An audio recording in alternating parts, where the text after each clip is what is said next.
Young and the Restless spoiler's shock. Adam Newman leaned back in his leather chair, echo of Sally's harsh words still ringing in his ears. She had unleashed a torrent of anger and frustration, cutting him down with her sharp tongue. To Adam, her words were nothing more than a minor inconvenience. He had endured worse, much worse, and if anything, Sally's outburst only solidified what he had to do next. As soon as she stormed out of his office, Adam's mind had shifted gears. He knew that he couldn't be alone. He never could. The thought of solitude gnawed at him, a dark void that he needed to fill with something, or rather someone. And that someone, he decided, would be Chelsea. Chelsea Lawson had always been a fixture in Adam's life, a familiar presence that brought him comfort and stability, least on the surface. She was the mother of his son, Connor, and they had a history that was hard to ignore. Chelsea was someone he could rely on, someone who would be there when he needed her. And right now, he needed her more than ever. But was it need, or was it something else? Adam brushed the thought aside as he picked up the phone and dialed Chelsea's number. He didn't have time to dwell on the intricacies of his emotion. All he knew was that he needed her by his side, and that was enough. When Chelsea answered, her voice was tinged with hesitation. "Adam, what is it? Why are you calling?"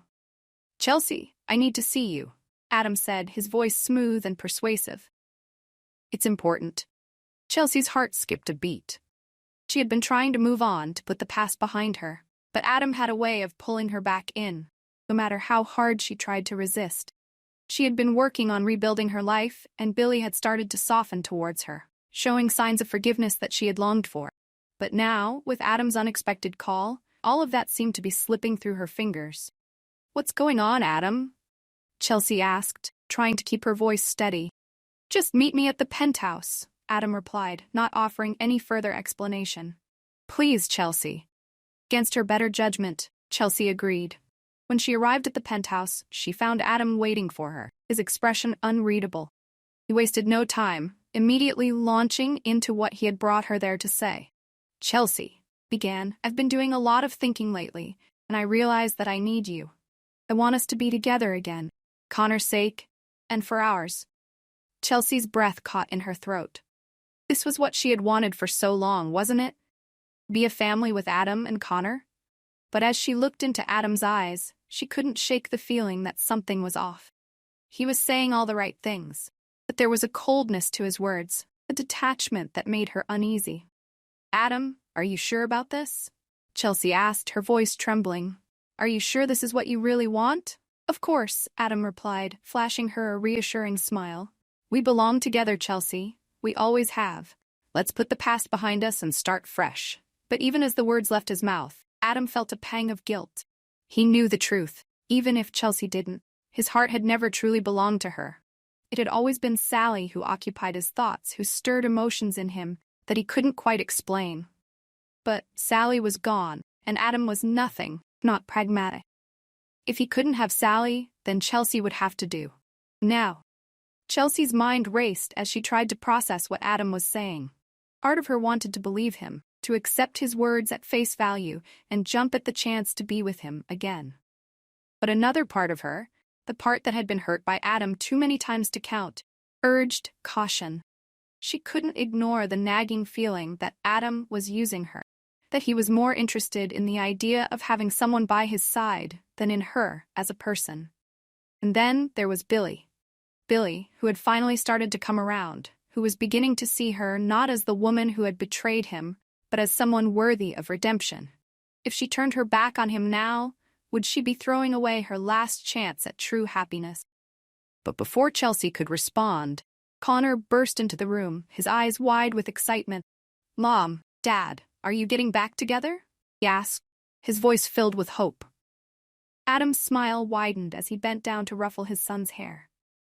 "That's the plan, buddy," he said, casting a quick glance at Chelsea to gauge her reaction. Chelsea's heart twisted at the sight of her son's eager face. She wanted nothing more than to make him happy, to give him the stable, loving family he deserved. But could she do that with Adam, knowing deep down that his feelings for her were nothing more than a facade? Days passed, and Chelsea found herself torn between two paths. On one hand, there was Adam, offering her a life with him and Connor, a life that could be full of the love and security she had always craved. On the other, there was Billy, who represented a fresh start, a chance to build something new on the ashes of their past. But as the days turned into weeks, Chelsea found herself gravitating more and more towards Adam. The allure of the family they could be was too strong to resist, and despite her doubts, she couldn't help but be drawn back into his orbit. She convinced herself that this time would be different. Adam had changed. He truly wanted to be with her. It wasn't until one fateful evening that the cracks in Adam's facade began to show.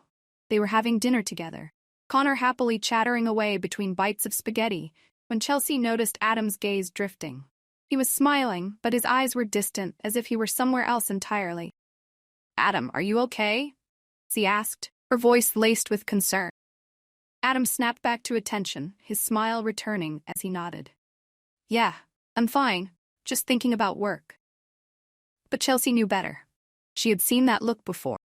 The look of a man who was lost in thoughts of someone else. Her heart sank as the realization began to dawn on her. Adam wasn't thinking about work. He was thinking about Sally. As the days went on, Chelsea couldn't shake the feeling that something was wrong. Adam's words and actions didn't align, and she started to see the truth for what it was. Adam didn't love her. Not really. He was using her as a placeholder, a stand-in until Sally came back, or until he found someone else to fill the void. One evening, after putting Connor to bed, Chelsea confronted Adam. "Adam, I need to know the truth. Do you really love me, or are you just saying that because you don't want to be alone?" Adam hesitated, his eyes flickering with something she couldn't quite place.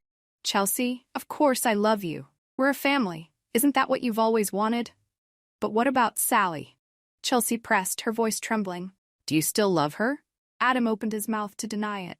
The words wouldn't come. He couldn't lie to her. "Not completely. I care about you, Chelsea, but yes, I still have feelings for Sally. I won't lie to you about that." Chelsea felt the ground shift beneath her. Truth was out, and it was worse than she had feared. Adam had never intended to build a life with her. He was just biding his time, waiting for Sally to come back or for something else to fill the void. Tears welled up in her eyes as she turned away. Heartbreaking. She had been a fool to think that things could be different, that Adam could truly love her. And now she was faced with a choice: stay and continue living a lie, or walk away and try to rebuild her life without him. Meanwhile, Connor, who had been eavesdropping from the top of the stairs, felt a wave of confusion and disappointment wash over him. He had hoped that his parents were getting back together because they loved each other. Now he could see the truth. They were putting on a show, pretending for his sake, and that hurt more than anything. As Chelsea gathered her things to leave, she turned to Adam one last time. "I can't do this, Adam. I can't pretend that we're something we're not. I need more than that, and so does Connor." Adam watched her go, a pang of regret stabbing at his heart. He hadn't meant to hurt her, but he knew that he had. As the door closed behind her, he was left alone with his thoughts, the weight of his decisions pressing down on him. For the first time, Adam wondered if his fear of being alone had led him down a path that was even more isolating than solitude itself. And as he sat in the empty penthouse, the silence was deafening.